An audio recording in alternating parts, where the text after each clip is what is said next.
বিজয়ের ৫৪ বছর পরও পরাধীনতার শৃঙ্খলে স্বাধীনতার স্বপ্ন, প্রশ্নের মুখে নাগরিক অধিকার। তাই তো মানুষের চাওয়া প্রাপ্তি অপ্রাপ্তির হিসাবের চেয়ে শোষণ আর বঞ্চনার অবসান, রাজনৈতিক সংকট উত্তরণ, অর্থনৈতিক অনিশ্চয়তা কাটাতে ঐক্যের বার্তাও আপামর মানুষের কণ্ঠে, জানাচ্ছেন জুমাতুল বিদা।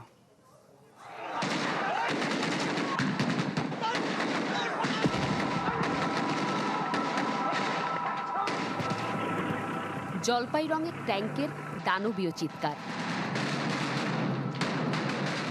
রাইফেল আর মেশিন গানে ভগ্নস্তূপ, ছাত্রাবাস থেকে বস্তি, গ্রামের পর গ্রাম।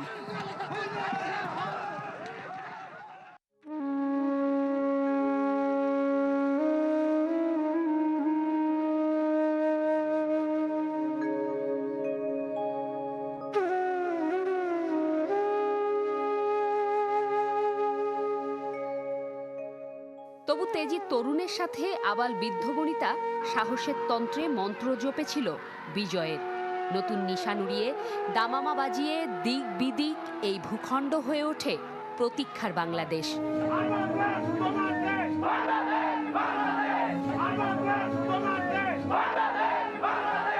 দম দিয়ে কিনেছি বাংলা।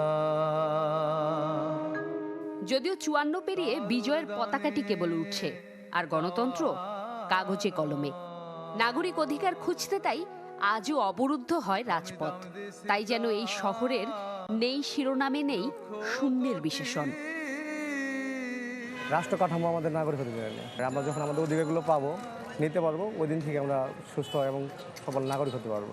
এখনো সার্বিকভাবে মনে হচ্ছে আমি পর্যায়ে রয়ে গেছি। এখন পর্যন্ত এই দেশের স্বাধীন নাগরিক হিসেবে আমি প্রতিষ্ঠিত হতে পারিনি।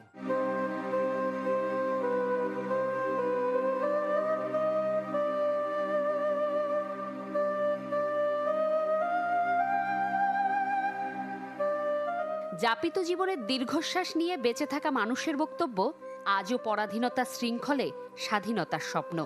নাগরিক হিসেবে প্রাপ্য ন্যূনতম অধিকারের অবয়বটাও উধাও, ঠিক যেন নিজ গরজে পিছু হটা।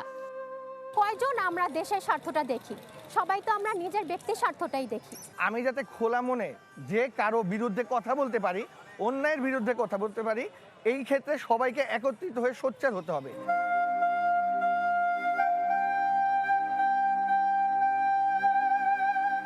আজও রাজনৈতিক উত্তরণ, অর্থনৈতিক নিশ্চয়তার নামে কুক্ষিগত মানবাধিকার উদ্ধারে ঐক্য নেই কণ্ঠস্বরে।